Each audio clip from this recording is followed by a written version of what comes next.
ഇന്ന് നമുക്ക് home made ആയിട്ടൊരു ജിലേബി ഉണ്ടാക്കാം കേട്ടോ. അപ്പോൾ അതിൻ്റെ പ്രിപ്പറേഷനിലേക്ക് കിടക്കാം. സത്യം പറയാലോ, നന്നായിട്ട് ഫ്ലോപ്പ് ആയിട്ടുള്ള ഒരു വീഡിയോ ആണ് നിങ്ങളിപ്പോൾ കണ്ടുകൊണ്ടിരിക്കുന്നത്. അതിൻ്റെ കഥ വഴിയേ നിങ്ങൾക്ക് മനസ്സിലാവും. കാരണം ഞാനും അമ്മയും ഇത് ആദ്യമായിട്ടൊന്നല്ല ഉണ്ടാക്കുന്നുണ്ട്, പക്ഷേ ഉണ്ടാക്കിയെടുത്തോളം കാലം ഞങ്ങൾക്ക് നല്ല രീതിയിൽ ഫ്ലോപ്പ് ആയിട്ടുണ്ട്. ഇതെങ്കിലും ശരിയാവുന്നുള്ള ഒരു പ്രതീക്ഷയോടെയാണ് ഞങ്ങൾ ഉണ്ടാക്കിയിട്ടുണ്ടായിരുന്നത്. അതും നല്ല വൃത്തിയിൽ ഫ്ലോപ്പ് ആയിട്ടുണ്ട്. അപ്പോൾ നിങ്ങൾ ഈ ഉണ്ടാക്കുന്നതൊക്കെ ശ്രദ്ധിച്ചോ, കാരണം ഇനി മേലാൽ ഇതുപോലെ ഉണ്ടാക്കരുത്, കാരണം ഫ്ലോപ്പ് ആവും.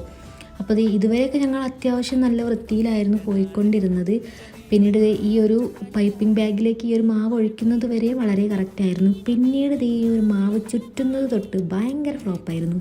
എന്തൊക്കെ ഉണ്ടായതെന്ന് ഞങ്ങൾക്ക് മാത്രമേ അറിയുള്ളൂ. പിന്നെ ഞങ്ങൾ ഷേപ്പൊക്കെ മാറ്റി നോക്കി, എന്നിട്ടും നോ രക്ഷ. അപ്പോൾ ഫൈനലി ഞാൻ അമ്മേനെ കളത്തിലിറക്കി. അമ്മ ഇറങ്ങിയ സമയത്ത് അതിലും വലിയ ഫ്ലോപ്പായിരുന്നു കണ്ടിട്ടുണ്ടായിരുന്നത്. അതുകൊണ്ട് ഞങ്ങളത് ലാസ്റ്റ് ഏകദേശം ഒരു രൂപത്തിലേക്ക് എത്തിച്ചിട്ടുണ്ട്. അപ്പോൾ ഇന്നത്തെ ഒരു വീഡിയോ ഇത്രയൊക്കെ ഉള്ളൂ. അപ്പോൾ ഇതുപോലത്തെ വീഡിയോ ഒക്കെ വേണമെങ്കിൽ ചാനൽ സപ്പോർട്ട് ചെയ്യും.